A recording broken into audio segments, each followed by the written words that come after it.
on the harbour for Heat 2 of the Australian Championships, and we're on a sail. We're in sequence even, so the ferry is on approach, so we'll get cracking with this, set the day up for you. We're on a salvage course.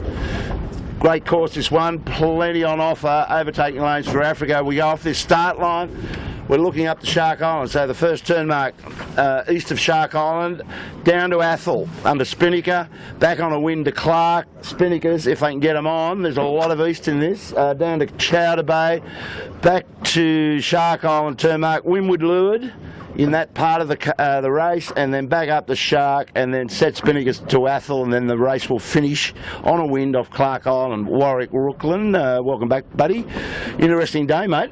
Yeah, well, different kilo. It's whole fleet have got their number one, their biggest rigs in, and I think we've mentioned it a couple of times. As the year progresses and the JJs in February, we expect to see big rigs out a little bit more as the summer season goes down. 4 minutes to go. And so, Kilo, you were talking about pick the podium? Pick the podium, yeah. What have you got for me, Warwick? I'll go Smeg, Asco, and back the young guys on Noaked Youth. Noaked Youth, well played. What about Bucko, who's with us today? Going to give us the weather shortly, but give us your picks first, Bucko.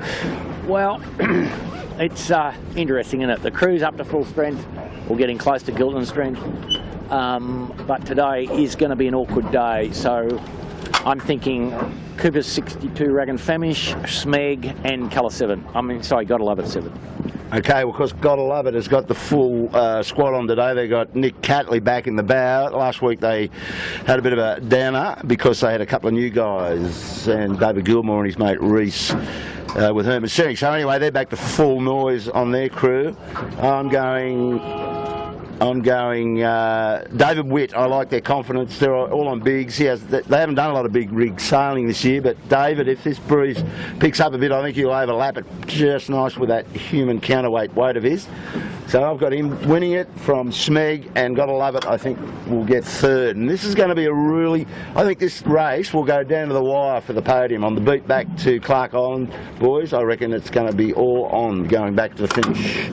So that's my attempt. Pick the Podium will start in earnest shortly. We've been trying to get this thing squared away. We've got software for Africa that's just being tested today, actually, so there's a few people have put their picks in. It seems to be working. We've got a few more ads to do it, but with a bit of luck we might even launch it next week. But if that's the case, we'll let you know via the email and some little bit of a media release possibly. So what are we in now, Warwick? We're into inside four. Yeah, we are. I actually hit the I wasn't looking at the flags, just heard the hooter, so I've hit the button a minute earlier, so I've got it 3 minutes to go. And as Bucko and I were discussing, fairly long line today, start line. And Blake, if you can come around to your left about 180 degrees, you'll see the fleet starting to mill around, and the guys on board are looking upwind, trying to anticipate what the breeze will do. The breeze has been coming in waves, and I'll hand you to Bucko in a second about a theory on why that might be. But we believe you need to leave your options open till fairly late in the starting sequence, because with the shifts, as big as they are, and the pressure up and down, it will make a big difference as to where you want to start. Bucko, your weather forecast, we haven't had that little gem. Well, no, but today's just a weird Sydney day. Warm water, cool gradient subtly, mixed with some pretty warm, little bit of thermal effect. So, the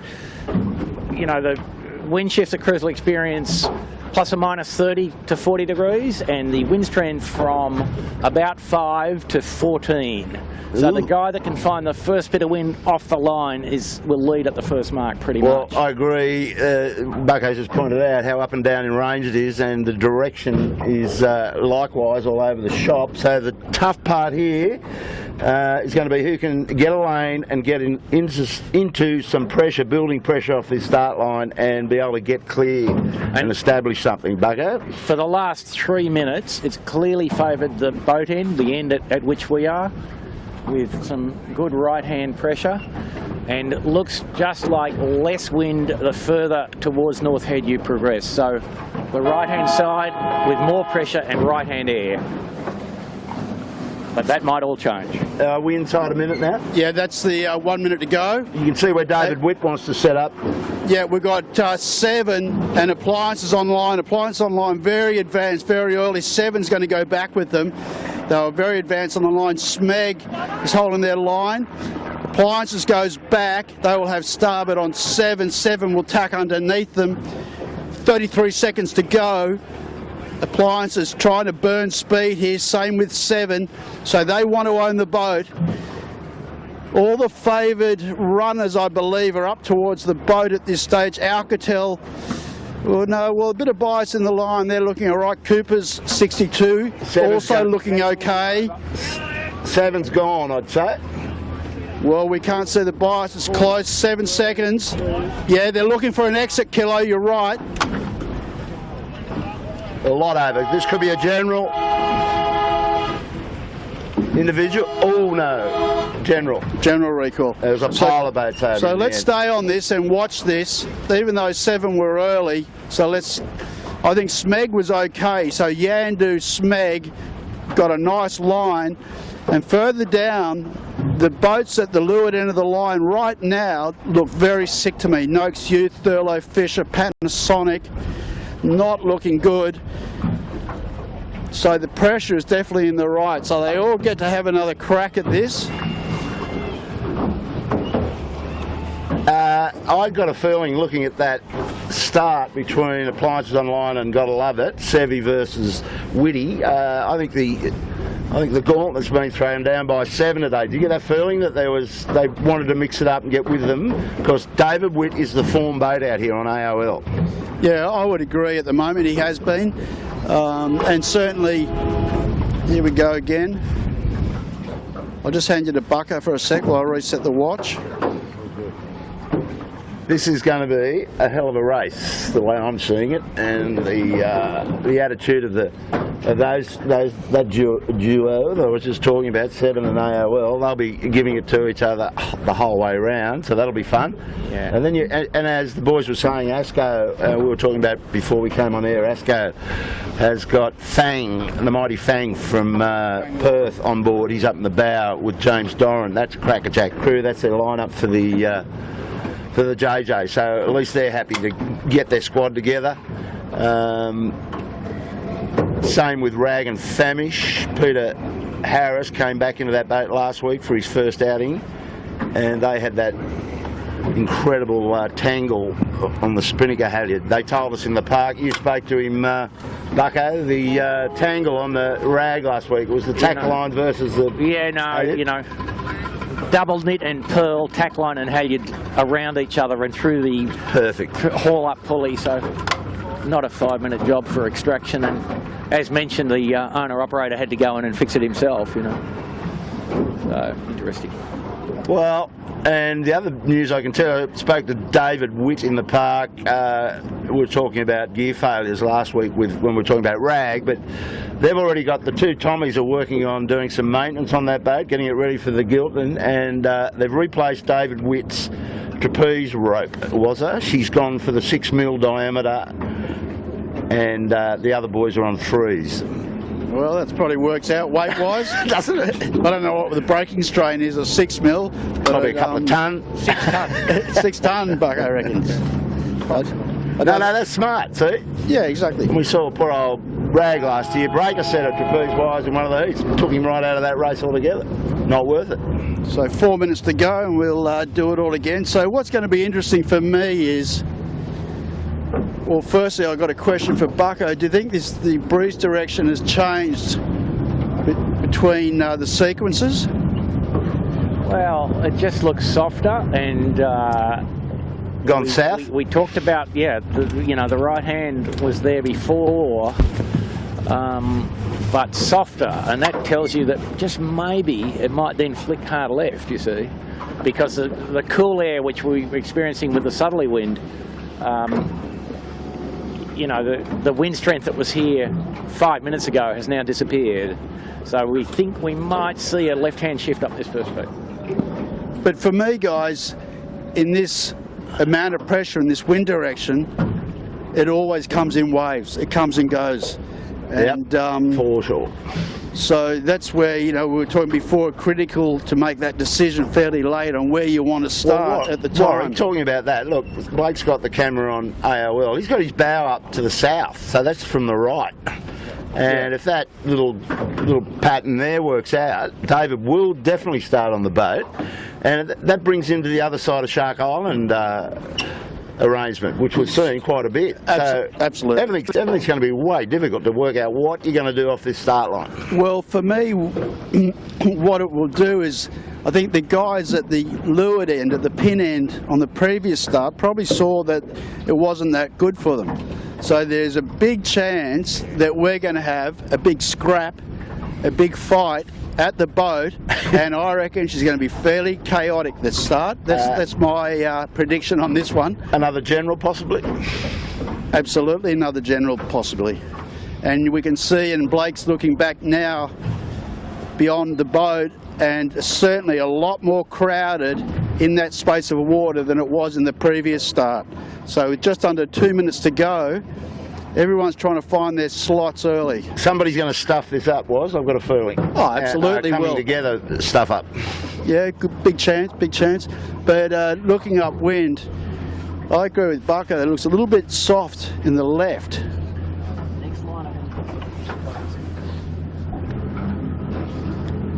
1:30 to go. David's going down the line. No, he's middle, boat to middle on the AOL. Well, Killer, I think looking at it, you probably can expect a raft up at the committee boat and some... Well, you just steer away from that, Bucko, wouldn't you? You just stay away from the crowd. You want to. David's probably looking for a lane, which is going to be more valuable to him than starting right on the boat in a jam up. Yeah, he's got enough confidence in his speed and handling that he just wants to get clean and try and find, you know, find the puff is the rule here, I think. But well, look, I've got to love it now. They're in a jam up. Yep. They're in bad shape there, and they've got nowhere to go. Yeah, so Blake's on it now, getting a good view of the lineup, the stack. Seven's trying to fight Smeg, trying to move them up to get a bit of a lane off Yandu, and they're going to struggle there a little bit.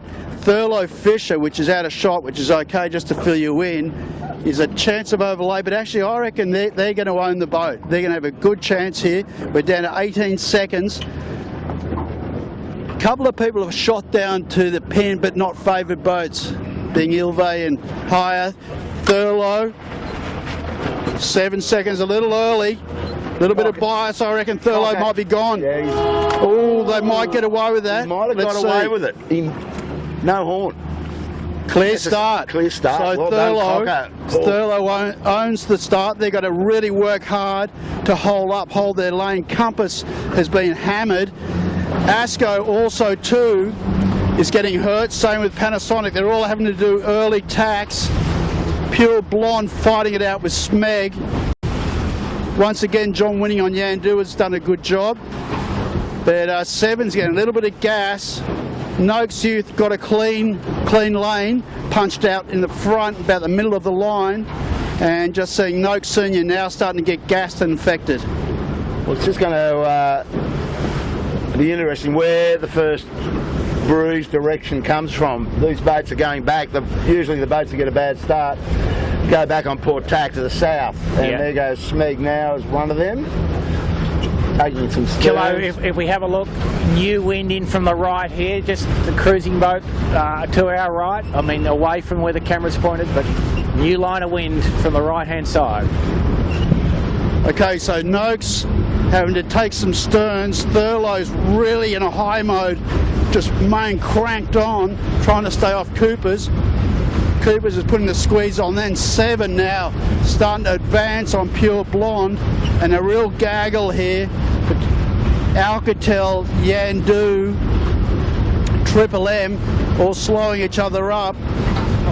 Ilve actually, funnily enough, right now, doesn't look too bad, but they bow up. They need a header. Yeah, well... Same with Noakes Youth. They're actually got a little bit of a header. They would cross that pack just behind them right now, in my I don't mind. think they're going to get it, though, Was. Just look to your right. There's a puff, as Bucko was calling. It's coming from the right, unfortunately, for those guys.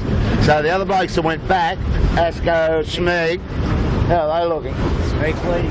Smeg's leading, there you go. So they're into that new pressure we were talking about. You go around a little bit, just pick those up, Blake. It's a long shot, but it'll just show the folks. You can see Asco still going to Bradley, so he's banked all his money over there. Well, let's just stop. So, as we were predicting, overtaking lanes for Africa out here, and there's boats that are going to go south of Shark Island just to make it more interesting. And Asco's one of them, right off Bradley's at the moment. So what do you do, Bucko? Which side are you going to punt for here, buddy? I think Smeg has done a great job, and I can see up the track there's a good easterly slant coming out of the side of Rose Bay. So I'm thinking Smeg here's in the box seat, and he can sail on the starboard tack all the way to the far shore and get in some easterly. Well, Blake's got the camera on the Big Red 7, and they've got plenty of work to do. Given that all these boats that are gone to the south of him, and there's boats that are going to give him some grief up to the east, so lots to do for those guys. Well, one thing for sure, guys, just don't rip up your tickets too early today. No, not at all.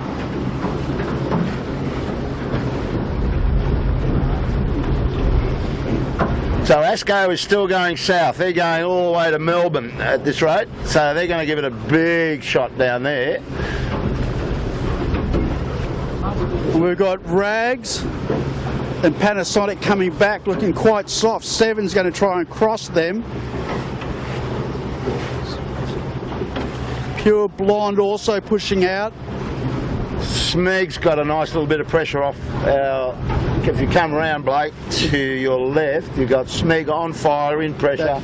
About 180 degrees, Blake, on the bow of it. On our bow, you'll pick up Smeg. Looking very nice indeed. We'll probably watch them for a little while. Now they're in a good position to really cut these lifts up. They can see the pressure, they've got a clear air, they've got an eye on what's going on down the south, but they can't play in that area. So they're in a good spot here, don't you reckon? Yeah, they are in a good spot. They're in good pressure, and they're not being dictated to by other boats at this stage. So it allows them just to play the shifts. And that's always a nice place to be. But just behind us, Noakes Youth, Mojo and Ilve did a good job. They started hard at the pin, and they've done a pretty good job. Asco, big call, and I don't think that's going to work for them. Well, they've rolled the dice. At least they got their bow up. All they need is some wind. They're going to lay the island from where they are. Tide is slack, though, we reckon, don't we? Yeah, but it depends on where the top mark is, Kilo. It's not always in exactly the same spot. So it's a bit up to the race committee. Your young blokes are going well, and the Noakes Youth wars are. So I think, Blake, if you can just come back around to your left, or keep going around, it's all right. And you'll pick up Triple M, and then a little bit further right, a battle between the Kitchen Maker, Noakes Youth, Ilve, all looking good. And at this stage, it's going to be pretty tight crosses. Yeah, I think Bucko was saying Ilve. So good job from Ollie Hardis. Now, Kitchen Maker has no rights on Smeg. Ooh, this is going to be a very tight cross. Ooh, they elect to tack right underneath them. That seemed like a late decision.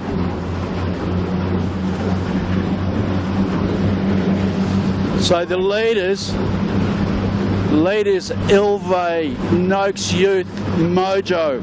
So that's how quickly this thing changes around. Well, Ollie Hardis would be stoked. Yeah, good job, Ollie. He'd have a grin all over his face.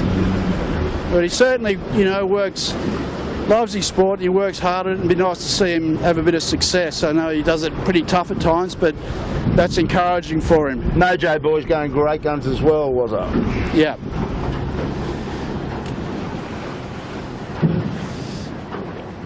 So the Noakes team have been out with Mike Fletcher prior to the race, the great famous Australian coach. I wasn't on board to know what they were talking about, but anyway, they're starting to get a little bit of confidence. That was good last week for them. Good confidence builder. Little tack on Noakes. They're heading back towards the pressure. Little light at the moment. About to get new pressure in a second. Mojo just behind them. But Ilve. Big lefty. Now that mark is well up into Rose Bay. I've just got a visual on it. So there's plenty still to do here. Well, it's going to be interesting to see how Asco gets on the other side of the island, because that is looking real painful for them. Kilo, the big left-hander is in, and there's no escaping it, I don't think. So if you look at Smeg, Smeg's going to be probably third at the mark, I would expect almost. You know, they're just marching along, and he looks like he's almost footing because the wind's so far east. He's really got the hammer down there. And David Witt in the AOL is, as we'd observed, some of our favourites. Some of our favourites have had a bit of a hard time. Well, it was always going to be that way, in my mind. You know, this breeze just chops around the direction, the pressure changes so much that this is not a drag race. And just when you think someone's well ahead, we saw a minute ago with Smeg, you know, now that, you know, they're overtaken by Ilve, Mojo and Noakes Youth.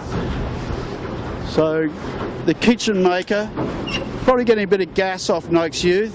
Smeg, Triple M, looking good. They all had good races last week.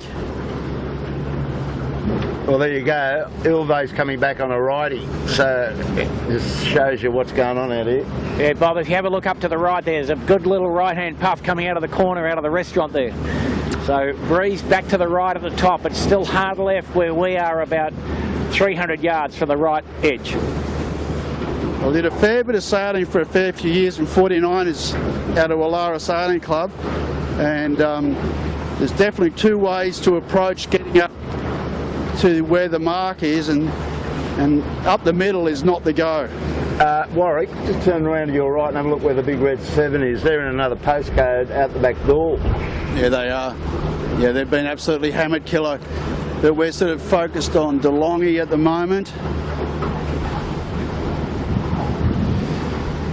We come around a little bit, Blake. Yeah, nice. Big right-hand shift with big pressure. Smeg overtakes Noakes Youth. Mojo extended on Smeg. Ilve looking good, Triple M. So these will be the top 5 boats going to the top mark at the first time. Mojo will lead him at the mark. He's on starboard and he's heating up. Oh yeah, he could be right. I don't know, I think Ilve might have enough of a gap to cross. But yeah, definitely Kilo. Mojo coming in super fast, slightly overlaid. I think you're right. Ilve will have to wait. Mojo will have rights, will just turn, and then it's a matter of, with the breeze going that far right, do they set straight away? Do they set their chute straight away? Well, I don't know. There's a bit of puff coming through here. They're out of their depth a bit if they go too. I think they'll just two sail, won't they? Yeah, Mojo just can't get away. So if we just sit here, we're able to watch the action as they head down. Ilve's gone for their chute straight away. Mojo also doing it. Smeg also going for the set. Triple M around in 4th. They're going for their set.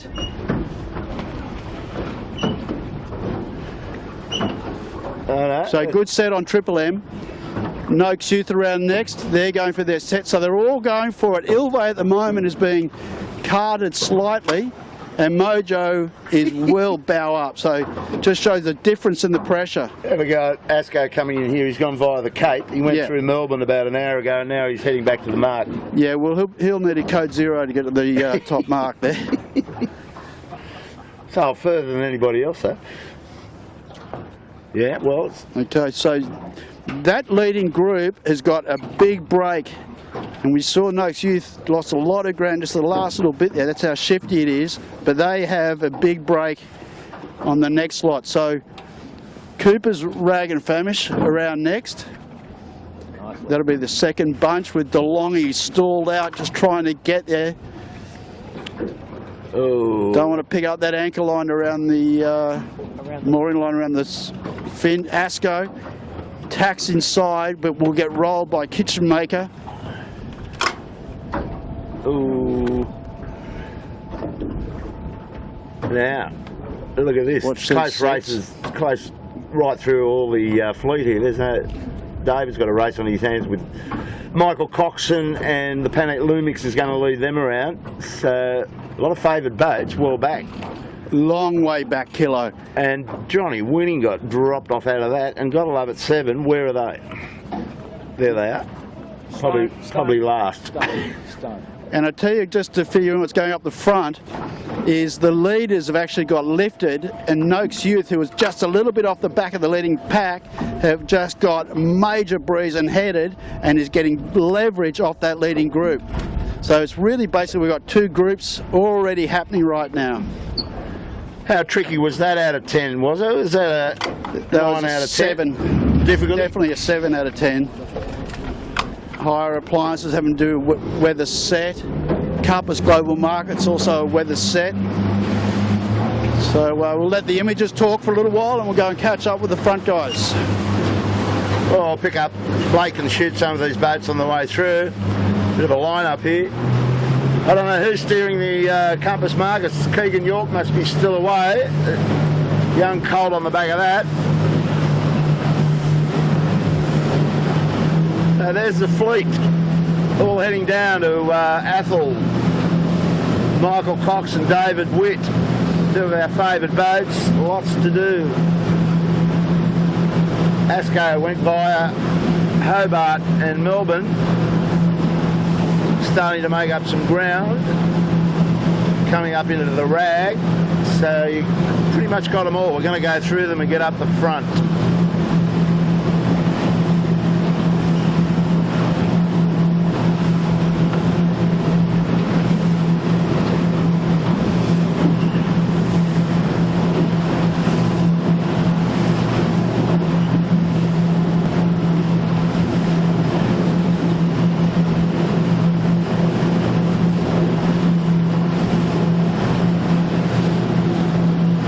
Thinking, was it the Bucko, the boat is one of our better boats that's cleared away from all the other A-graders behind us, is the Smegglers, and they've got Mojo and Ilve in front of them, so they'd be liking the look of that, wouldn't they? Long way up, from, they've got a hell of a break on the likes of Rag and Asco and David Witt's guys, so there's something going on here, and this front pack may get away, led by Smeg, is what I'm suggesting.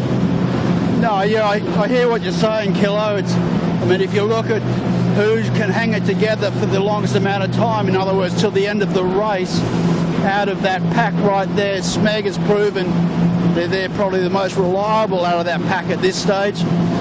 Ashland Rookland's lurking. They'll go well. Yeah, they're coming on strong, and with Paul Montague on the Triple M, that team has strengthened up. Rob Bell said to me last week that it was the first time in ages he's been able to go yachting and empty his head out of the boat. He's not normally in the bow, but that's just the way it's panned out. And but he's such a positive guy, and I really like to see these guys up there. And it's good to see it mixed up, Kilo, Oh man, is it mixed up or what? Our podiums we put on the tape or on the vision, they've been smashed to pieces right there, what we're looking at. Smeg, I picked Smeg, but you picked Ashland, so you're in good shape with one of them. Yep, well I got Asco and Noakes Youth and Smeg, and my other one was Asco, so one of my picks is out the back door, so I've got 2 up the front still. Well, there's a long way to go, mate. Don't, as you were saying earlier, don't rip up your ticket, because this is only the completion of the leg 2 of this racetrack, and there's a pile more sailing to do yet. So we're just almost getting down to the bottom of Robertson's Point here, where Ilve will lead them round. Ollie Hardis. So the breeze is getting a little bit softer. Noakes Youth, if we just slow down a little bit for a sec, Kilo, Noakes Youth has been the first to drive away. So This will be interesting. Josh McKnight just came back from winning the Moth Nationals, so he'll be pretty switched on. They're jobbed into pressure too, which is good. Well, that's what I'm trying to say, is that maybe they've done the best. They were the first out of the leading group to do that. Smeg was the second, and Triple M Mojo still being lifted and very light. Yeah. Ilve has gone in for their job now. They've seen the rest. All of them will have to jibe again to get down to the bottom mark, which is about 250 metres off our bow.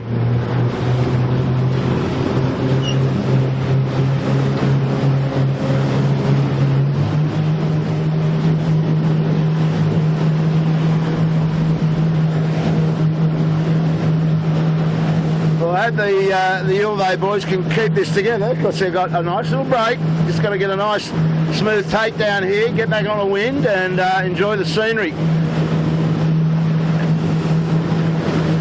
Yeah, so Blake, if you come around when you're ready, 180 degrees, you'll get the bottom mark and you'll pick up Ilve, which are having a little bit of a struggle. You'll probably slow down a bit here, Kilo, and pick all this up. Well, that's what they didn't need. No, they didn't need that, but they've still got a good gap, and they'll still lead around the second mark of this race, the bottom mark. Tight battle between Mojo, Smeg. I think Triple M made a little gain on Noakes Youth. So the Ilve boys are around and safe. Yeah, it was all good. It looks to me as if the breeze has stabilised back to the southeast, so not the extreme left or right, just a little more gradient, cool wind. It's up to the top of the harbour bridge, up to that thickness, so probably going to be a bit more stable this beat, I would expect. And probably around 10 knots of wind, and the tide beginning to ebb, so we would assume the right-hand side of this track will pay. Good job, Mojo, guys. Second round. Smeg was third. Great race, as you were saying, was the Triple M and the Noakes Youth coming in here together. Noakes Youth decided to drop their chute a little bit earlier, get that manoeuvre done. They're all coming in slow. But I was going to just go back to Mojo. We were talking about them last week. The guys in their first season, I believe, out of the 16s, and doing a good job. Now look at this. This is insane. Remember Asco? They were gone, right? They were gone at the top mark. They went to Hobart and came back. Yep. And I actually said they're gone. One of my picks is gone. But look, they're right back into this. So there's been some major pressure gains somewhere on the track. Asco, two-sail jibe. Nice job there. Just a little finish of pack up. Ooh. They're all okay. James Doran back on board. Start with Marcus a lot. We know he's a good operator. So as Bucko was saying, all these boats, they're all pushing out to the right. There's all pretty much doing the same thing. Very crowded between Kitchenmaker, DeLonghi getting affected by Kitchenmaker. Young Jack McCartney, his team taking the long way around, trying to get an inside line there, but will get done by Thurlow, who will go on the inside. Ooh, nice work, Cocker. Yeah, so this is going to be big pain for Cooper's Rag and Famish in the gas. Kitchenmaker still trying to get that chute down. So, wow, this is up and down, boys. Boy, and the breeze is back to the south there. Bows down towards Garden Island, so Jackie's going to. Well, he had to get out, didn't he? He was in dirty. Yeah. So Lumix next around, leaving their drop very late. Then they were followed by David Witt and his team with the two Tommies, Tommy Anderson and Tommy Clout.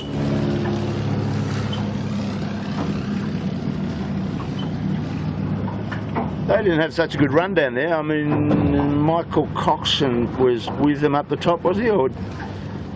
Yeah, they were all in a bit of a gaggle from what I believe. Yeah. But Bucko just pointing something out. I'll just flick over to Bucko for a second. What's happening with this breeze? Yeah, I mean, it's just softened up at the top, and the breeze is now on the left edge of the track, so that the guys who've gone hard right, and that includes Triple M and Noakes Youth, are looking now quite ill. But the guys on the left, Mojo and Ilve, are standing in full pressure with the wind, as I sort of said, around 140 compass, so pretty much, you know, neutral direction-wise, but just finding the puff is the key here. Nice job, Kilo. Yeah, well, you wouldn't know. Bit of rear thrust. Well, you wouldn't know with that one. He could have bloody waved his arm, but anyway, you got to be ready for anything out here, folks. Yeah, that's okay. Yeah. So 7.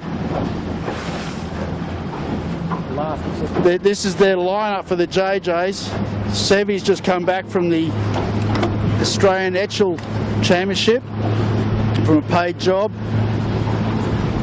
And so I dare say that one Ian Murray will be reading the riot act to those boys and making sure that they get out and do some training.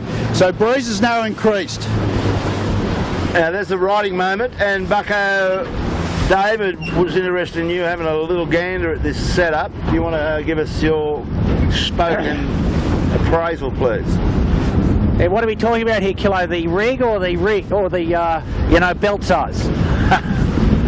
Or just talk loosely about it. Do you like the look of it? Yeah, no, it looks pretty good. It looks pretty nice. Maybe the jib a little too deep at the bottom quarter stripe, but the mainsail looks marvellous. So that's if they're slow, that's not the cause of their issues, I don't think. You know, a lot in these boats and this wind speed is about the very fine detail of the jib entry, and we can't quite see that from where we are. See how soft it's got again, just in this little section. One thing I noticed there, Bucko, is that there was a big decrease in pressure. I didn't see the jib go off. I think maybe a little trim then, Tommy. Just give me a little tweak off. Breeze is back to the right, maybe. But this is definitely a day where you need to be on top of changing your gears, right? Absolutely. No, you know, the forward hand's got 2 tough jobs. He's got to run in and out and keep the gears being changed, so nothing easy about it.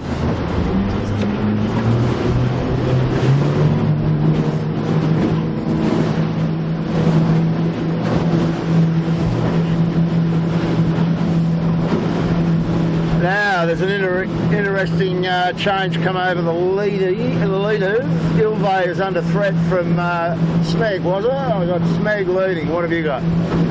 Noakes Youth has come through a bit as well. He could be 3rd. No, 4th. Mojo's still hanging in. I think the leader is Smeg, mate.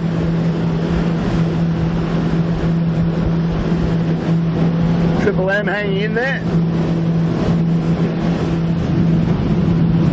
We were mentioning early on down the bottom there, if you're going to really out of the pack, the most reliable people that will keep it together for the hour and 15 or whatever this race will go to, right now you would say Smeg. I mean, teams into their 3rd season in the boat. I think Lee's 2nd, because I think it was, what, 3 years ago that Chris Nicholson steered it, then Lee jumped on.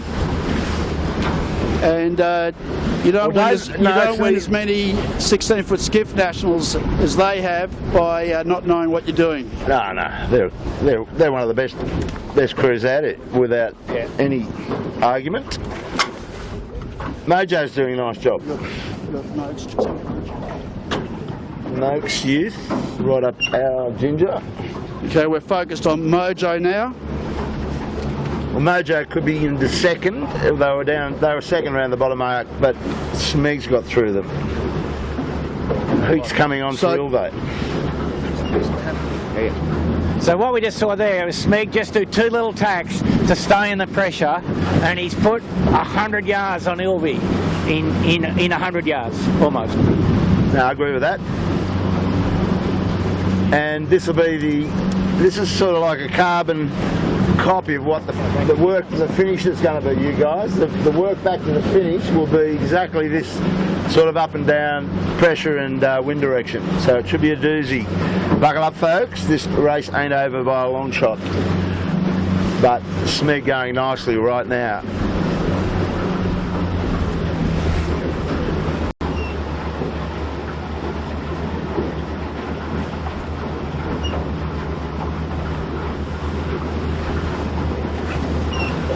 I'll just hand you to Bucko just to explain the last little sector, how Smeg has played this versus their closest opposition. Smeg, absolute textbook, stay in the wind, took no risk. He's going to lead at this mark by about 35 seconds. Second is Ilvy and second will be Mojo and third will be Noakes Youth and fifth will be Triple M. Smeg on final approach to the windward mark. Yeah, it seemed to me, Bucko, Noakes Youth got out of step there. They got a little bit too close to Clark Island and they were out of the pressure and also a little bit out of phase.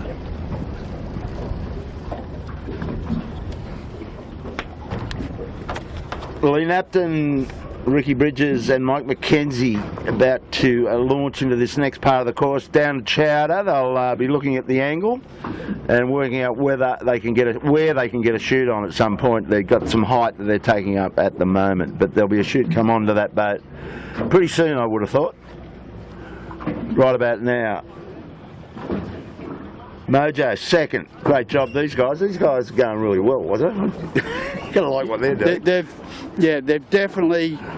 We've watched their improvement throughout the season. You know, they're going in the right direction at the right time of the year in terms of their program.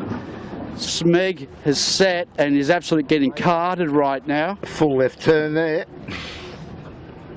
Mojo sets Ilve. Just waiting, but geez, it's hard up here. You just get those big holes. And then you get carted. But Smeg knows what to do. He's in no stress there. He just ride that out and see where he ends up in the next minute. But he's got his bow well under Bradley's.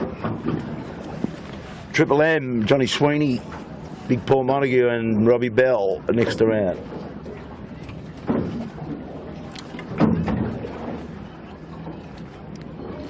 Are you picking us up okay on this second mic, Blake? Yeah, okay. Just got a calling kilo that someone reckons that they can't hear this mic, but oh really? We'll keep going. Look at this. How much Noakes? Look how much Noakes has lost in that last sector. I mean, they've dropped off the leading pack and been sucked back to this next lot. Asco will be struggling to lay this. Noakes Youth just rolling over the top of them. But it's split up. Smeg's gone. Smeg has gone. Mojo's got chute problems. Asco having a problem getting around there after Noakes Youth dumped on them. But this breeze has just died at this sector of the course. Smeg has brained it. They got the chute on. They did your thing, Kilo. Got the chute on early, got down to Bradley's. Sort it out later. But big shifts and big pressure differentials. Brett Van Munster, the super sub, is back on the Lumix today, boys. Michael Coxon coming straight at us underneath the Lumix. He's got a lot of work to do to get up to this leading pack.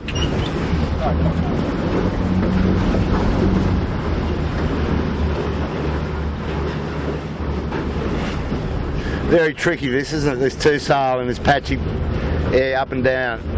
You see the work these guys have got to do. Got to heads out of the boat and be ready for full trim at any given second. Off or on, for that matter. We're actually looking at the back at Thurlow at the moment, Kilo. And they've got three strings, big pressure, bow down and out of shot, and in front of us we had Asco with all three guys in the boat a second ago. Now get all three guys out. I mean, this is just nuts, the holes that are in this breeze. And you can't, nothing you can do about that. You can only deal with what you've got at the time. Well, I like being low. I like where Coco is. I mean, it can keep working your boat down, but the other problem is these guys working up may get a shoot on at some point, which they'll have to get down. So it's a throw of the dice, isn't it? Well, the thing is, Kilo, these guys can't do anything about the breeze that Thurlow's got. So now Thurlow's got no breeze, so you're just being handed out what you've got. You can't just point where you want to go and hope you got a 1,000 horsepower engine under your right foot. Yeah. But Asco, which we're looking at the moment, is about to get a big bullet, but it's not going to last for long. We'll get up to Noakes Youth, just so we can work our way up the front was. They got their bow down now, so they got plenty. Yeah, and they're doing a good thing. They're milking that pressure. Like, get the bow down, as you're saying, when you can. But this is just up and down. This is actually really good training for come around. Like, this is really good training for Ash and the boys, particularly Ash, to get into some learning how to two-sail these things, which is such a big part of the program in an 18, and particularly when it gets fresh. So in this moderate air, having a nice long two-sail reach is all good stuff. It's all about trimming, isn't it, Was? The helmsman's got to get his guys to trim as hard, like trim flat out for him. But also, too, Kilo, there are certain points where you cannot steer the boat. There are, what I would call the no-go zone. Yeah. And so you've either, how I explained to Ash is that you've got to be, explain to you guys we're in up mode or we're in down mode. So if we get a gust, we're going to go down if you're in down mode, or if we get a big gust, I'm going to push it up a bit. So you get that coordination and teamwork and no surprises. And they're all looking for puff, so they've got the right approach there. They're all looking at it, calling it down. Yeah, and just to let everyone know, out in front, out of shot, Smeg has gone for a shoot again. So everyone's got different breeze. Noakes Youth got a nice bit of pressure here.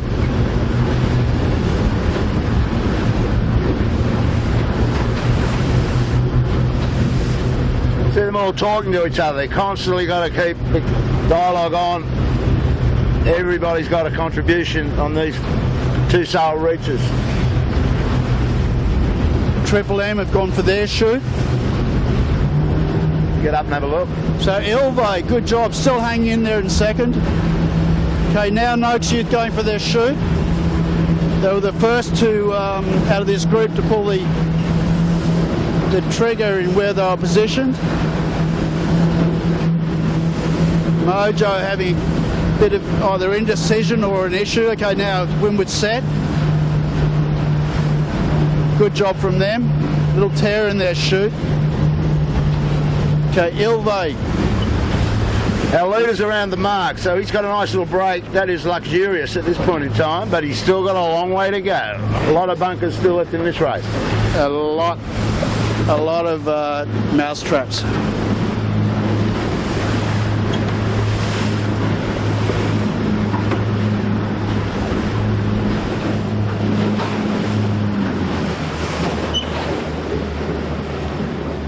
I think the boys on the Triple M will fancy their chances of podium today. Still a long way to go, as we were saying. However, they're in a nice little spot at the moment. Third on the racetrack, narrowly to the Ilve boys. Okay, Ilve goes for the drop. Looking good so far. Good job from these guys. Okay, Triple M trying to push through the lee of Ilve, do the drop late and do the round the outside. I don't know that they'll get that achieved. They're within the zone. Ilve's got rights. Mojo's catching up to them. And Noakes Youth with pressure coming back to this pack. Yeah, so the battle for second and third is back on well and truly. You bet it is. Light as here. So out of all that, the Smeg has got a nice 1 minute cushion and is in the next line of pressure. That brought Noakes Youth down to the mark and looking pretty comfortable. Okay, so Triple M's in a bit of a quandary here. Ooh. Okay, they've got no rights. What are they doing? They've got no rights on Mojo. That I don't know. brain fade possibly? Exactly. I didn't know they got their left and rights wrong there. That was surprising. So will Triple M do any turns here? They really should, Kilo. Well, yeah. They fouled Mojo, and they would have had a crash. They forced Mojo to tack, so Triple M should be doing a turn here. Well, it'll be interesting to see if they push Mojo back to the right. Here they go. Stay on this, Blake. So well done to the Triple M boys. Take your pain, do the right thing, do your turns. Yeah, well spotted. They've still got a complete attack to finish that turn. They haven't actually done a full 360 yet. They've got a big lefty, that's why. Is that right, Bucko? They haven't completed that? That's a 270 now they do, so now they exonerate themselves. So that's let Noakes Youth right off the hook. Asco, no pressure down the bottom. Thurlow going the big around the outside.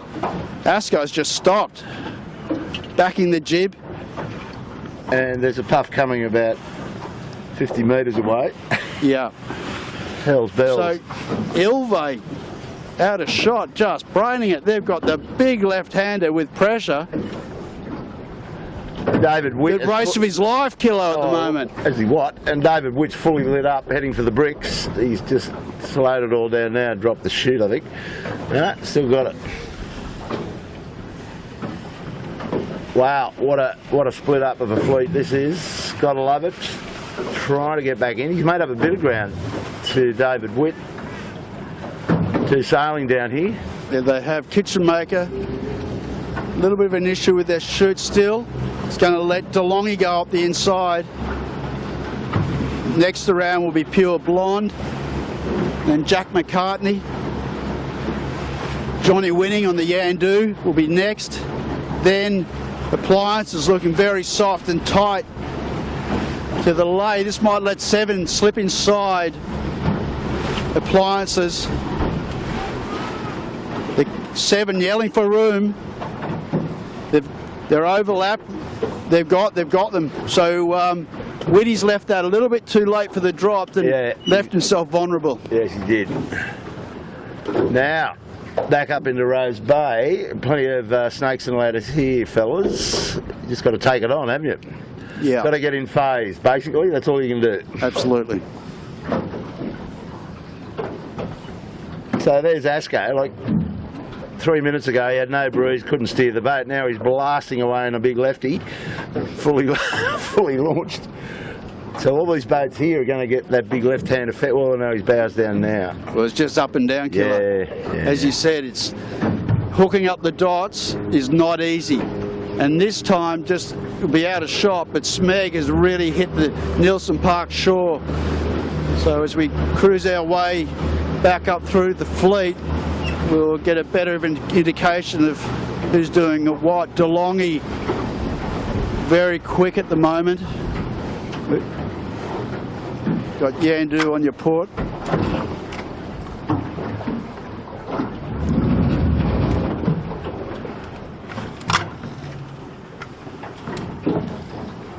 What's that sort of swing, Bucko? That's about, what, 40 degrees in the swing of this direction? Yeah, I mean, what we're seeing here is just those little bits of easterly filtering down over the hill. And indeed, close to 40 degrees left to the left, right up at the point. Look at Mojo now, where the camera is not. But a bit of easterly at Nielsen Park. And you saw what the leader did. He paid some money to get left, and he looks like he's conserved his lead pretty nicely. He's getting cashed up a long way up the track.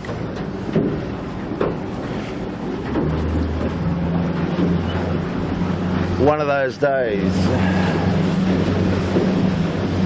So we're going into the windward leeward section of this course as we're coming to the midway mark of this race. So there'll be plenty of opportunities on this next run, and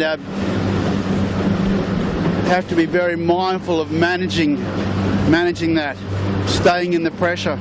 And I just caught an eye on a couple of Manly ferries. Not that it's going to bother them at the moment because the fleet's pretty much well to the east of the ferry line, but under Spinnaker could be interesting if they come across them with chutes on. that's just something to look forward to.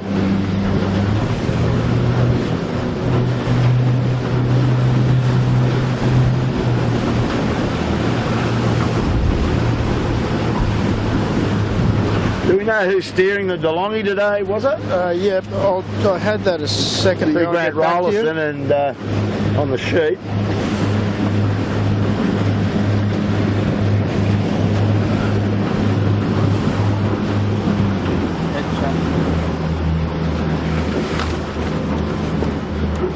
We got Ed Chapman.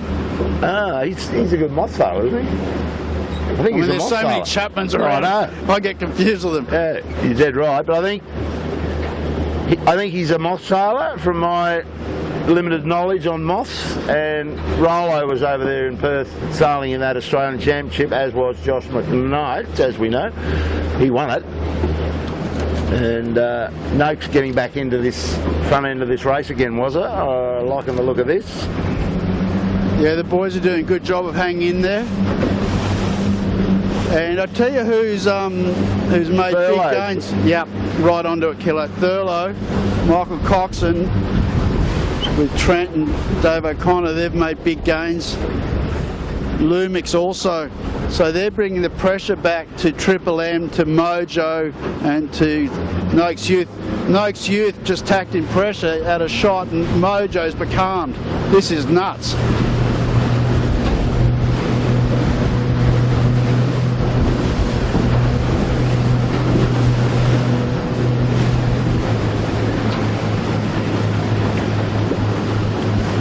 So Triple M, they had that altercation with Mojo down there. They've had to do a really low and slow 360-degree turn, and they're back right in the mix again. Yeah, well, that's right. So that's the way it works, eh? That just shows you how funky this breeze is. And Ilve not going away by any stretch.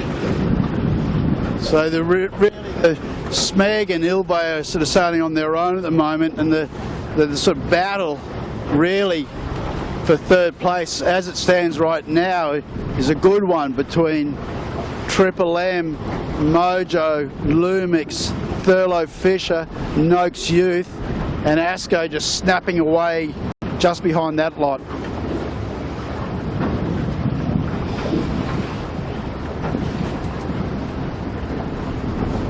Yeah, it was. If we look at the 2 leaders though now, and the camera's not there, but we can see probably Ilve has made up some ground on the leader here. Ilve on the far left-hand side of the eastern side of the course, and Smeg on the other side, waiting for the wind to go back to the right, perhaps in vain. Well, I want to just talk about Blake, maybe Triple M just behind. yep, we got him.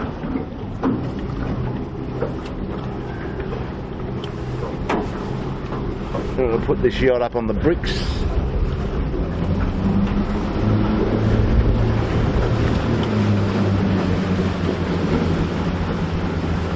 Now Lee Knapton is continuing on. He knows where Ilve is, but he's pushing back still into the south. So he's looking for a big knock to come hurtling back into that top turn mark. Still underway up there. Can't see on the camera, but just letting you know, just tacked now. So he's on approach. So Smeg still leads.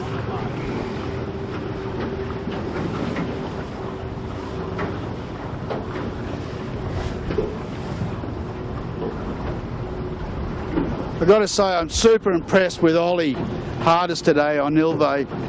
They've come under pressure from behind.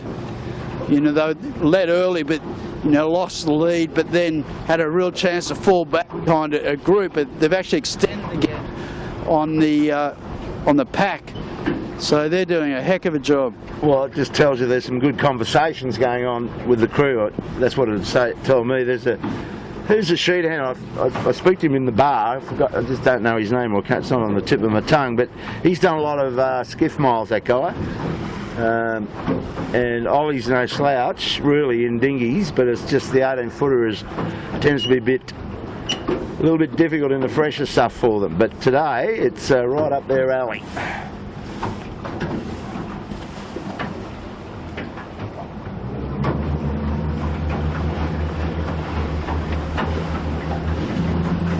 So it's all starting to get a little bit spread apart in some level. But Smeg now going around the top mark. Mojo gets new pressure, tacks on that pressure.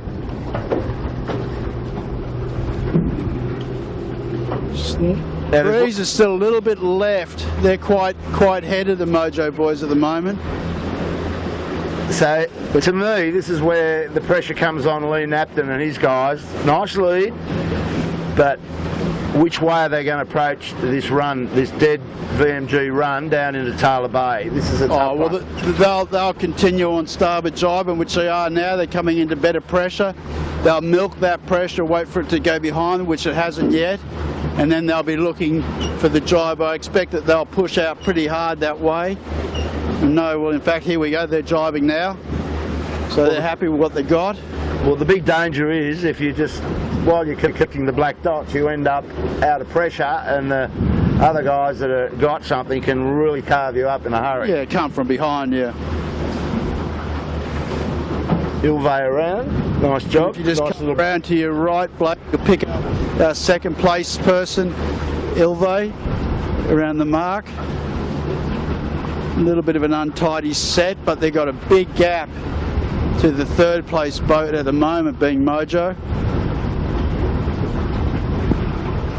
Go you good thing, Ilvay. And Ilvay going to get the, sorry Killer, Ilvay going to get the benefit of a big puff out of the corner of Rose Bay here, but we note that on that beat, Ilvay and Smeg stayed exactly the same distance apart, just 1 minute.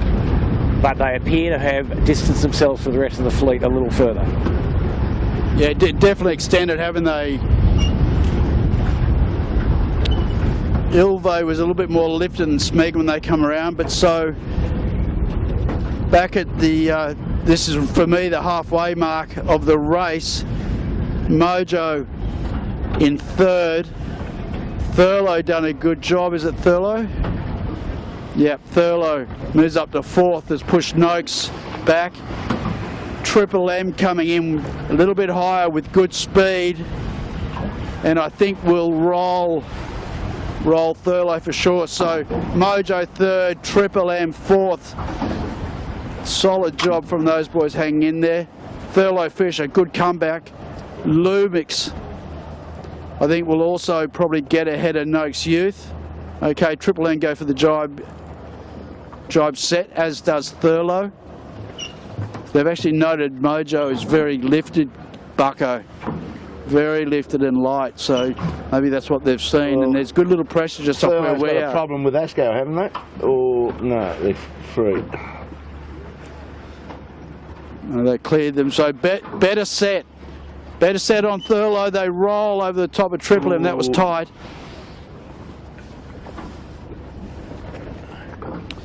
Noakes Youth also a jibe set. Panasonic Brett Van Munster elects just to do a normal set.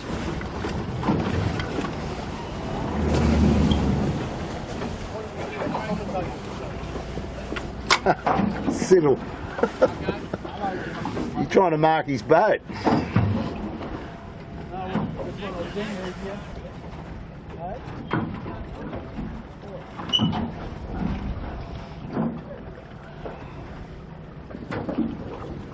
So Asco next around. Lumix has done their jibe, so yeah, there's going to be plenty of lanes here. Warwick. David Witt's done a number on the Big Red 7 coming up here. Remember the bottom rounding? Yep. Yeah, no, quite.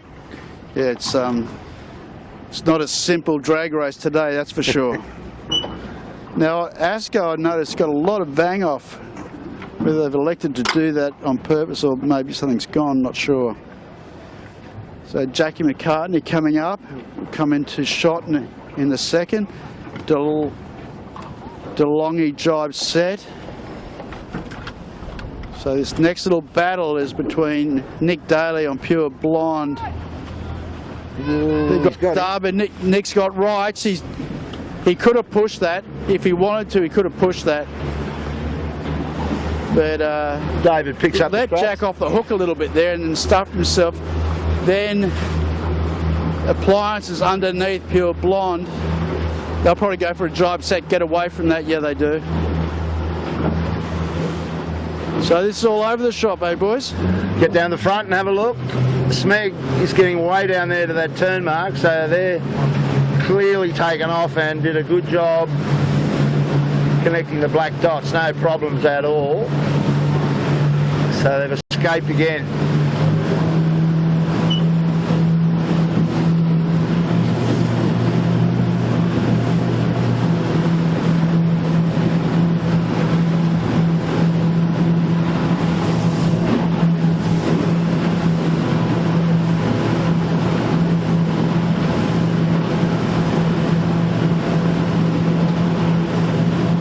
Interesting, this coming together, Blake. Oh, you got him? Yeah, Thurlow and Triple M. Thurlow's got Triple M because he's gone starboard, but Triple M must have come back to him pretty good, create that issue.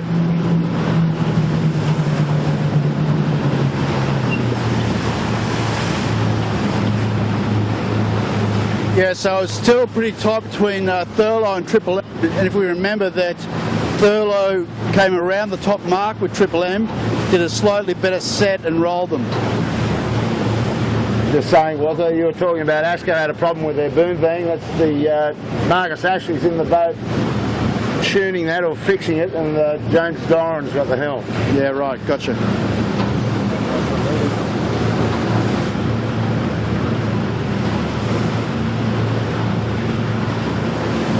So Kilo, we got Smeg around the bottom mark. Yeah.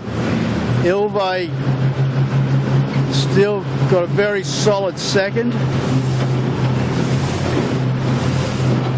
I tell you who's got his eye on the podium is this Brett Van Munster here. I've just been watching him. He's cutting corners everywhere here. And he's right into Thurlow. So just keep an eye on Lumix, everybody.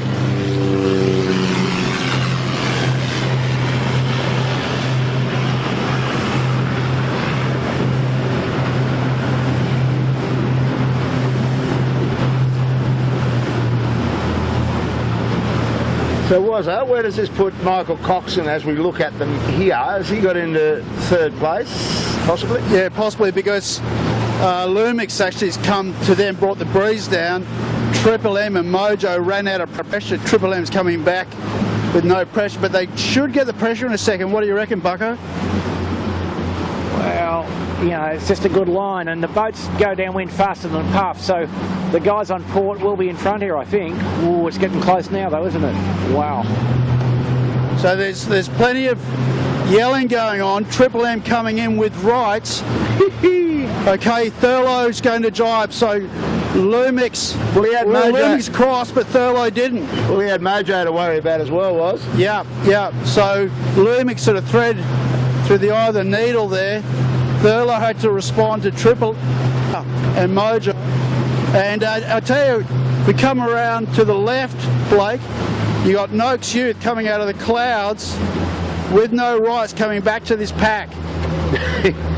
Well, that's what I say about this run. There's overtaking lanes for Africa. Yeah. The boat that I like is Lumix, because he's gone to their left and he's going to come back on starboard, was he? Yeah, well, that's right. I mean, okay, so Thurlow's jibed on top of Noakes. They're on final approach. Mojo will jibe in front of the whole lot of them. Look, Thurlow's got a bit of an issue with the cruising yacht, who's just turned right on their bow. And as we talk about, and this isn't, these courses aren't too bad for traffic, but it's a good good example of how the traffic can change the outcome. How do you reckon Lumix is looking on starboard? Yeah, well, they're out of shot, but yeah, at the moment they're looking really good. Okay, so we're about 20 metres away from the bottom mark. And if we put the clock on, the Smeg are now 2 minutes in front of Ilve in second, and Ilve looks to have about 1 minute on the third place boat. So Smeg is now 3 minutes in front of third.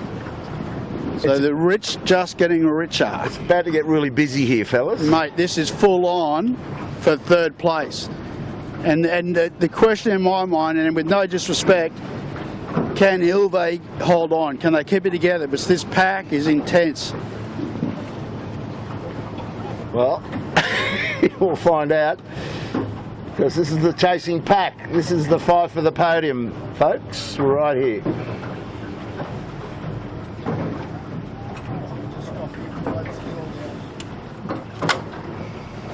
So look at this. Everyone calling Boyer and Riggs nearly hitting Thurlow, just slides up the inside. Asco around the outside of Thurlow. Noakes Youth, if they're patient, they can get an inside lane on Asco, which they do, and maybe also Triple M. So these are lead changes. Asco, Noakes Youth actually did a really good job there, and DeLonghi, that opened the door for DeLonghi as well. And Thurlow having to do the low fast line. Triple M still having a bit of an issue getting their shoot away. And Lumix, Brett Van Munster, as you call it, came out of that really nicely. Nice looking race right there, and chasing that group is David Witt's Appliances Online, who's got the bit in his teeth. He'll fancy himself getting into this group. At some point we've got to go back up the Windward mark in Rose Bay, put chutes on and go down to Robertson's Point, and then the dash for cash, which will be as tricky as all get out. The work back to the judge with all that up and down pressure and up and down direction. Could be big, this one, was it?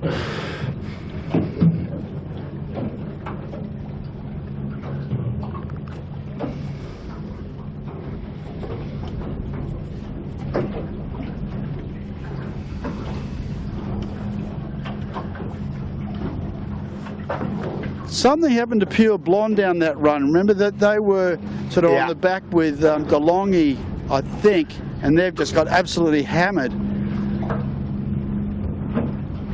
So Yandu, 7, Coopers and Appliances Online having a bit of a battle, good battle. Yandu up the inside of 7. Good job, Woody. Ooh.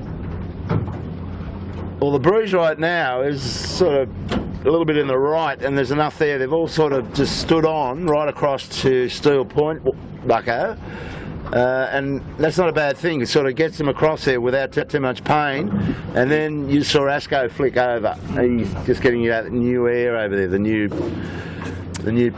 lifts and knocks as they go into that side. So pretty hard to sail on port tack with the wind where it is where we are. So they're a bit choice free, and so they're all just hanging, trying to keep their lane clean. But breeze in general is back in the right, and the air a little cooler, I think.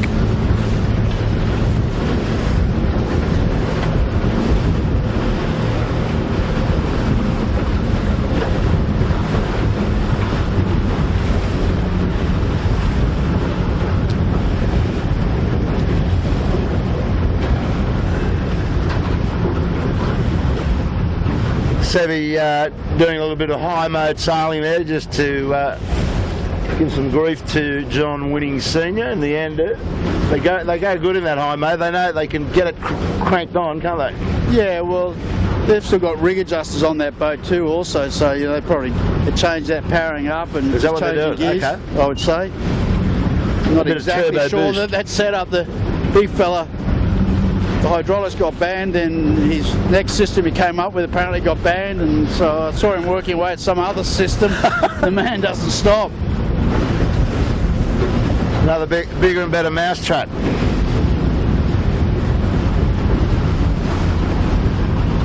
So interestingly, Sevy's decided to go back to the south and bank some money down there to see if we can get through this route.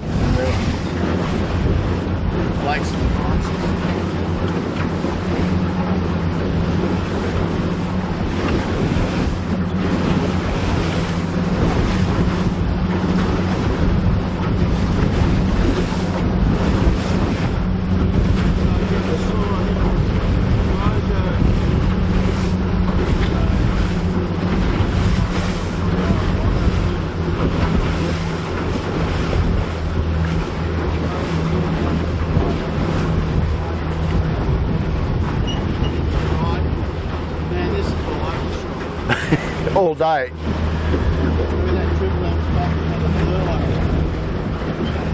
Well, that Triple M is not slow. That would indicate that they're going okay.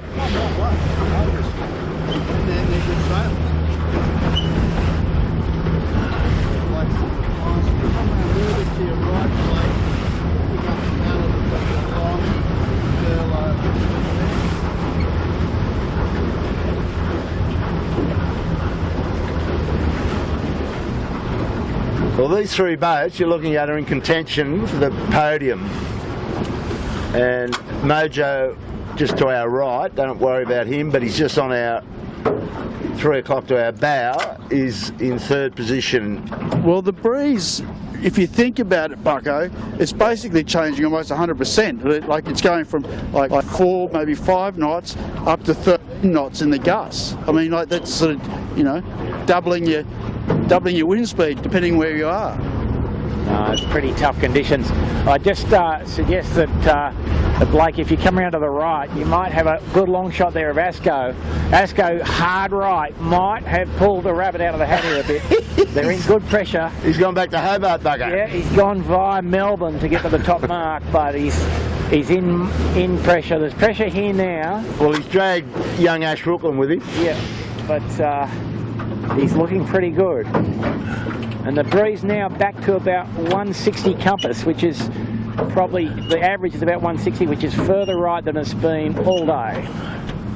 Except if you're up where Lumix is. Well, Asco's just tacked, have a go at his bow, and he's aiming at it. Yeah, he won't get him, Blake. But yeah, just filling the picture in for the viewers, they're a long, long way away, and as you said, different postcodes, so different ways of going about it. And right now, I'm putting them in the podium right now where they are. I've just lined up Ilve. Yeah. If you get a line across, they don't run out of pressure. Where's Smeg? Oh no, Smeg's well advanced. So He's up at the mark. yeah. And what you said about the pressure, that's the big one, isn't it? Yeah. The island. These things don't go fast when you got 2 guys sitting inside the boat.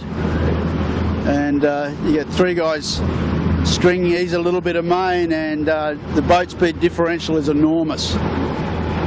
Well, I've got to tell you, if Asco crosses Ilve, that his face will not believe where Asco has come from. He wouldn't have seen that.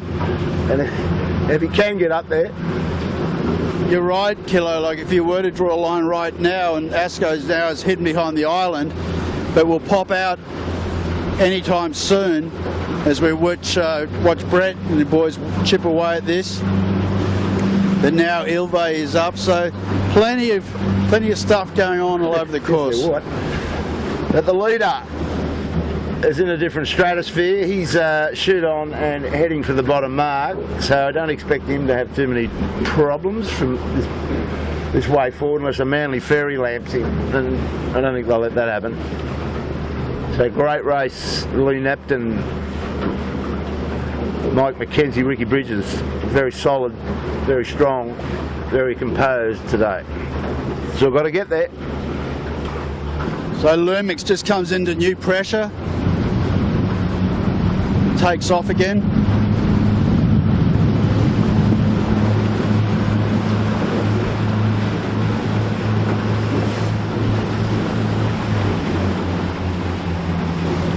I think this subbing's really working for Brett. He likes it, doesn't he?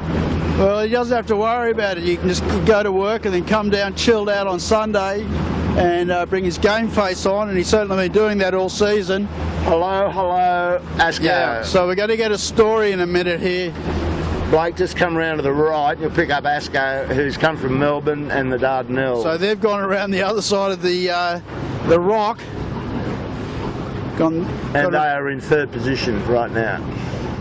And also Noakes Youth out of shot, they've done the same thing, but Asco has gapped them and hasn't moved into second, but he's certainly moved into third at the moment.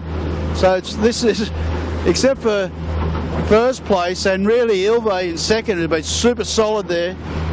This has just been changing around every few minutes. Yep.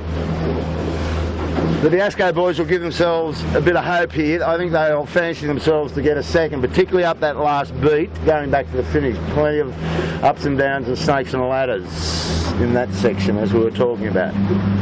So, podium has got a new third. So Lumix now attacks.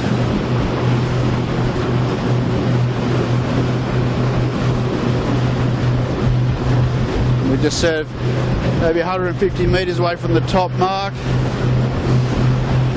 We expect Ilve to hold on to second, which they will. Asco clearly in third. Mojo's lost a little bit of ground, but fourth.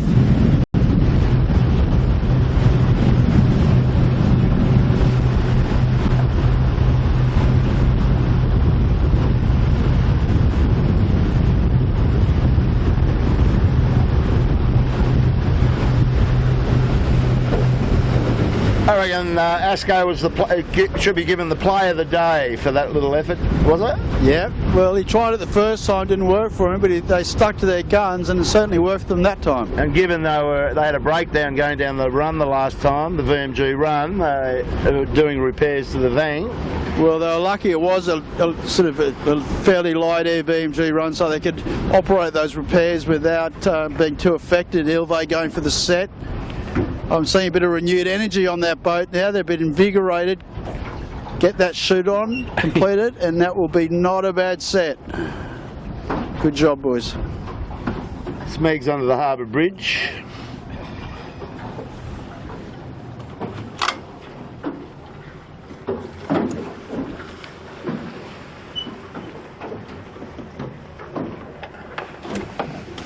That's a good crew, the Asco guys, with Fang all the way from Perth. He has done plenty of miles on foot, is that boy. And that whole Olympic squad is such a high level. So it's good that Marcus is able to get him over here. He's going to stay here in Sydney now till the JJs are over. And I believe they're going to be out doing a bit of training.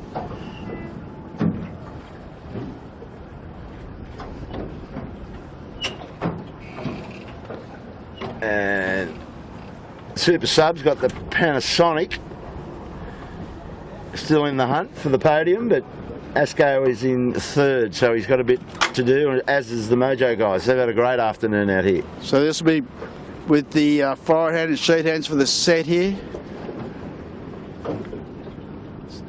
So Mojo's got to top the mast a little bit quicker than Lumix, but that's not the whole deal.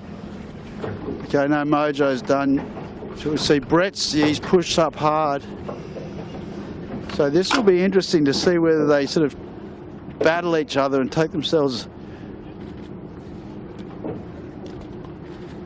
away from where their desired course is, and opens up an opportunity for the likes of Triple M, DeLonghi and Noakes Youth. So the big loser out of that one there was Thurlow Kilo. Yeah, big time. And David Witt, I think, has let 7 round him up by going. Remember, we said he went back to the right, and he's way high to this mark. He'll be all that.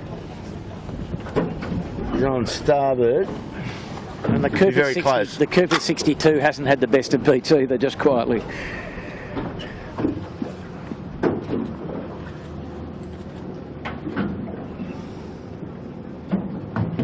So Noakes Youth had to wait for their set then, so they had no rights with 7 coming in high on starboard.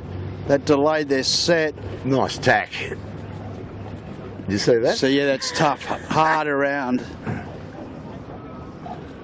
You can hear the comms. Well, those 3 boats there, 7, Thurlow and Appliances Online, would be anybody's pick for the podium today, and they're back in 12th, 14th and 15th or something. Yeah, which is, I'm not saying it's great for them, but it's great for us and for the viewers that, you know, we're seeing a bit of a mix-up in the top 3 or top 4. Okay, let's go down. Yeah.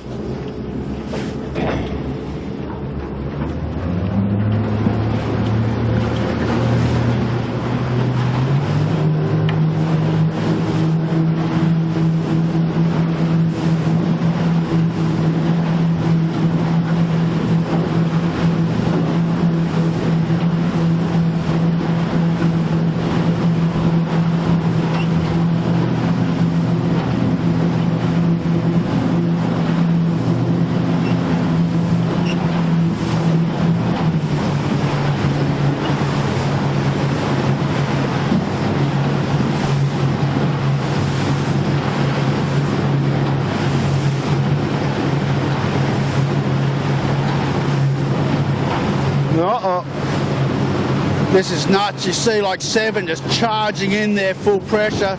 DeLong, he's jibed and just sat there with nothing. Now 7 has to flag their chute, just go around the stern. Just got a little lazy seaplane coming into play here, Warwick. Yeah. Can you get that bloke? That's nice and scary. I don't know how OH&S would deal with that situation. Yeah, it's not nice with those props just ripping around like that. Man, oh man. That's the Cessna Caravan turbo prop for any of those aero people. And we're just looking back at Thurlow now. Look, the seaplane's turning around. Man, that's dodgy.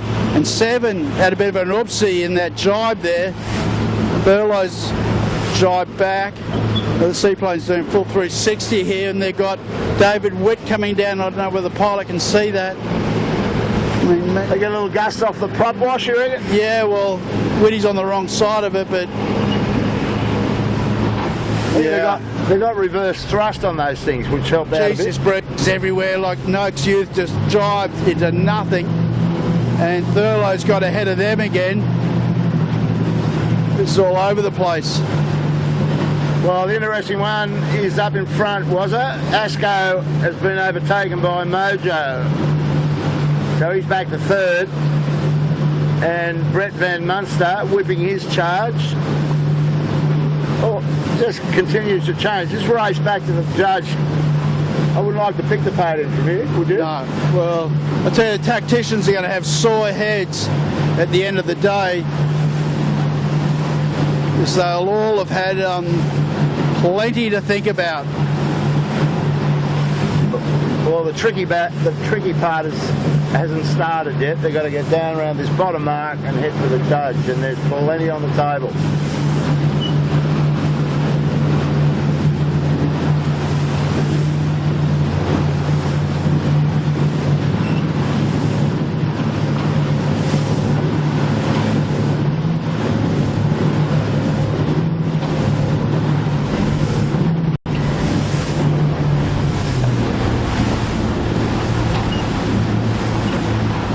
So, my God, just to let people know, Smeg is well around the bottom mark, and their lead now must be up around 5 minutes. Bucko indicating 4.5. But whatever it is, that's a heck of a lead. Well, Ilve is slowly but surely coming under pressure here. You can see them all coming at him. Yep. So this is it. And Ilve's starting a very low, slow mode. They got 1 guy in the boat. All the other guys have got 3 on the wire. So this is where you got to hold your nerve. Now Mojo gets 1 guy in. So you're just changing modes, changing gears to try and get, which basically this run now is a VMG run. So you got to sort of decide when to put the hammer down, when to come off a little bit and go lower.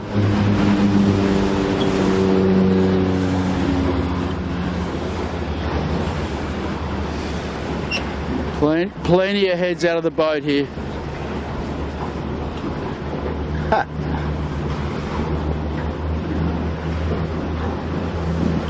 There was what we're seeing here. Breeze just back in the left, back to where it was at start time pretty much. So not quite sure what's driving all those changes, but as you can see now, these guys are in true sou'ease. Not very windy, but much more stable wind now than it was, half an hour ago.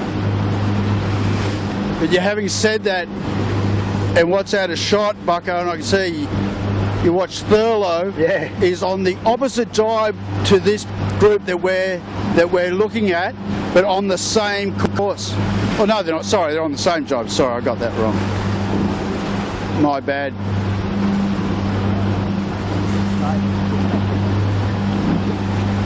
But they're bringing down new pressure in their lows, so that they become a threat right now.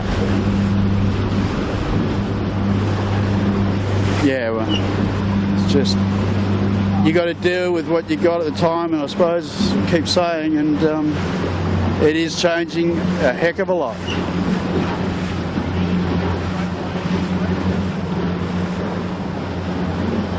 David Witt just got the advantage of to the advantage of 7, big time, just in the driving angles at the moment.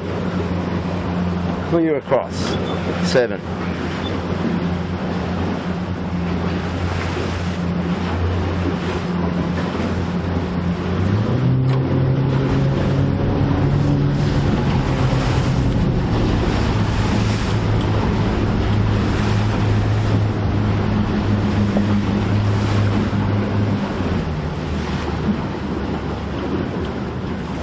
So Ilve's done well to sort of hold off that pressure. They've just got a little bit advanced and a little bit lower on Mojo at the moment.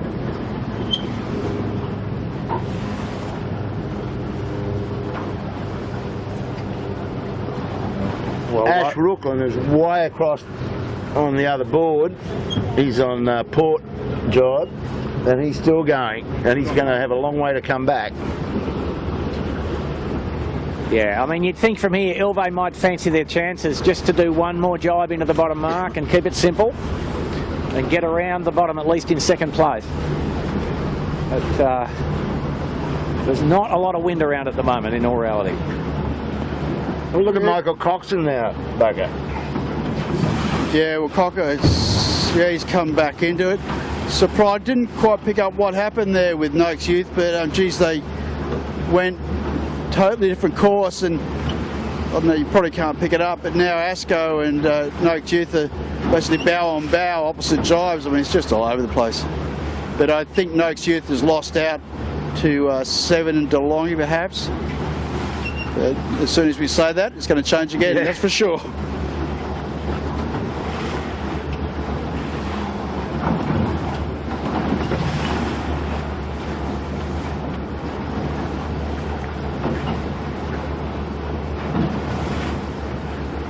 How do you reckon our Kiwi friends would have gone in this race today, fellas? The locals struggling with it. So the same as everybody else, mate. You know, it's just hard. Just jump in the Minties box, shake it up. Bit of wave action here. Ilvy's escaped.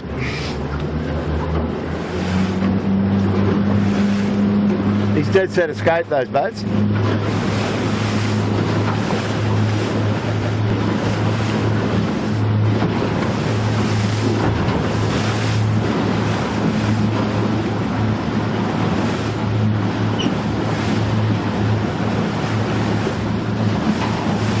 And Mojo's still 3rd. Might just sit here, Kilo, and watch this gaggle come to us. Well, Blake's getting thrown around a little bit.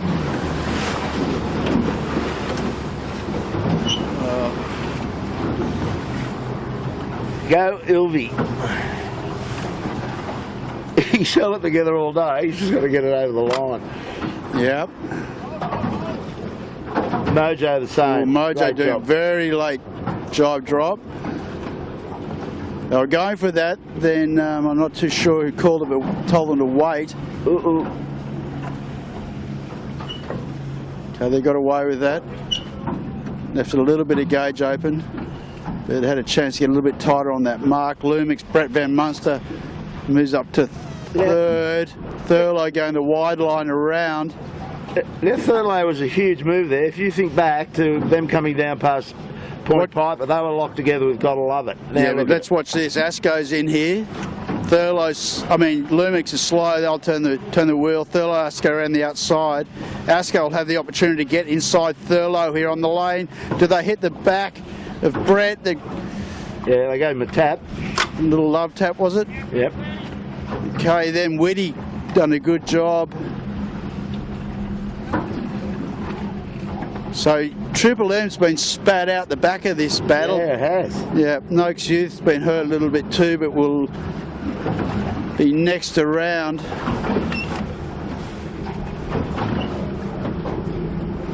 Just sort of sideways to these waves, which is... So it's all very tight, except for 1st and 2nd. And, well, yeah, well, even having said that, Mojo did get back up to Ilve, but it looks like Ilve's extended a little bit again. So,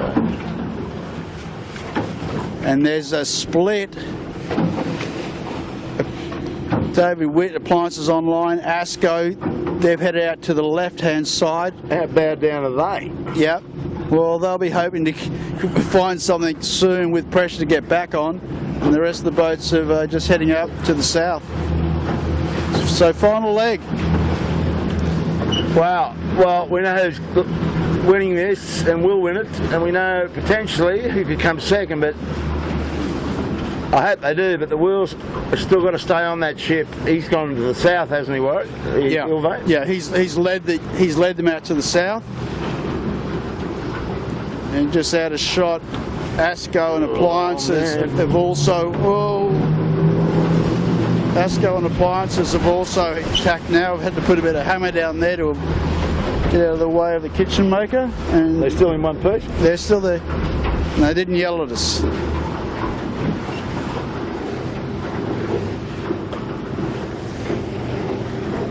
We need to get either one or the other. Okay, Blake, if you come around to your right or keep coming to your left, that's okay.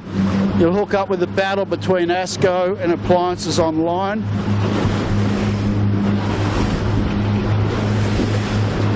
So they've got pressure.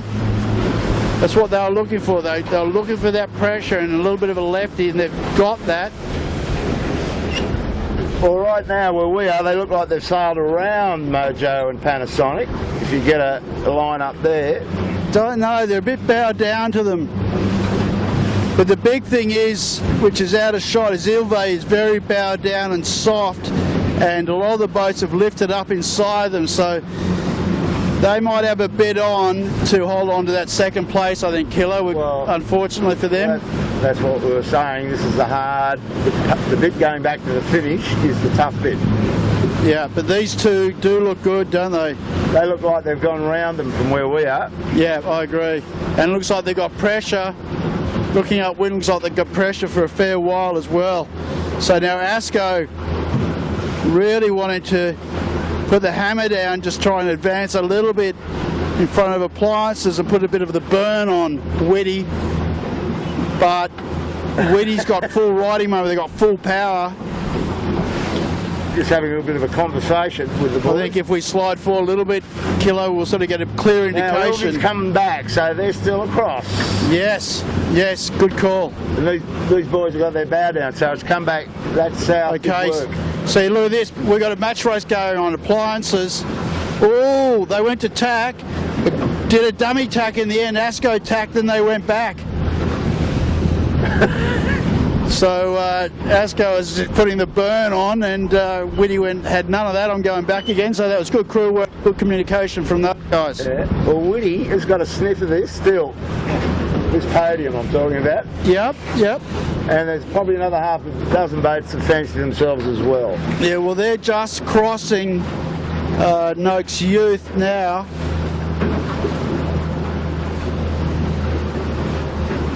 So Ilve's gone back to cover off Mojo, which is their biggest threat for the second place. And Brett Van Munster will fancy his chances, and Mr. Coxon has gone right into the CYC. Yeah, that's a pretty big call. He looks very lifted. It looks like he's got no option to get out of there, and that's a bit of a dangerous place to be. Just in case you're interested, I think the Smeglers have won this race. I can't even see them. They've obviously passed through the finish line and they're on their way home. They've unrigged. They're on the trailer. Yeah. Now our two battlers, look at them go, the Mojo and the Ilve. Fighting it, just fighting.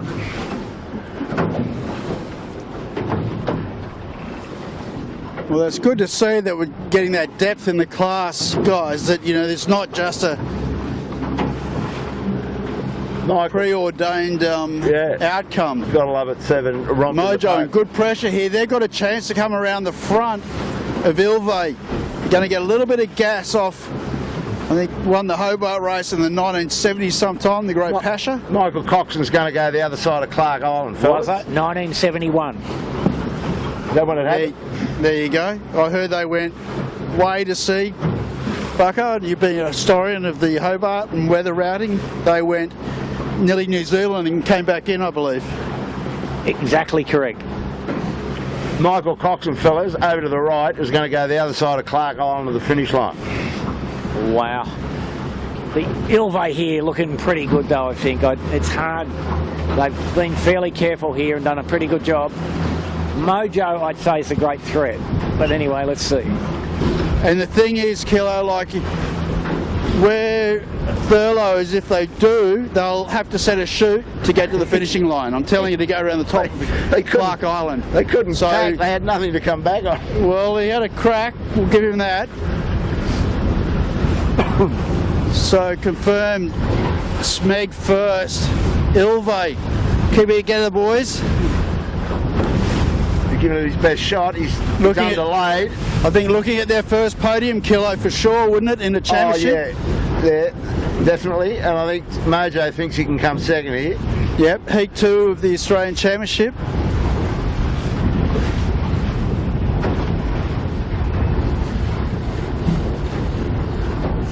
Mojo wants to buy a header and tack. Yeah, big time. Yeah, if they do, you're right. If they get a good headbutt there with pressure, they're big chance of crossing Ilve. There they go. Okay, now going into their final tack. Ilve will not lay. Ilve will have to tack again.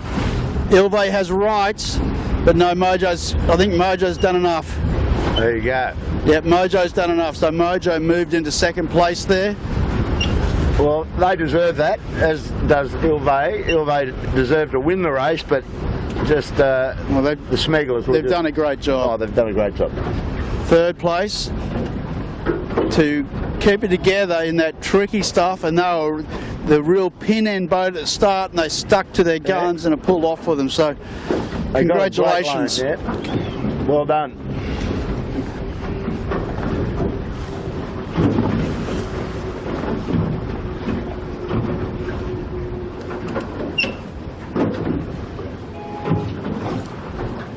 Ilve, third today, so that's the podium. So Smegglers, and there's Mojo, Ilve. And there's your old roommate coming around the back of Clark Island with DeLonghi doing the same. Well, how are they going to go with these guys? No good. I don't think so. Look, Asco's tacked, but no pressure. I mean, you just don't know. Look, I mean, if Coco gets a bit of pressure, which he may well do, you don't know. I mean, it's going to be fourth, isn't it? Yeah, I think Woody's going to get there. Yeah, he will get there for sure. So that was a great comeback from Woody. It was. For sure.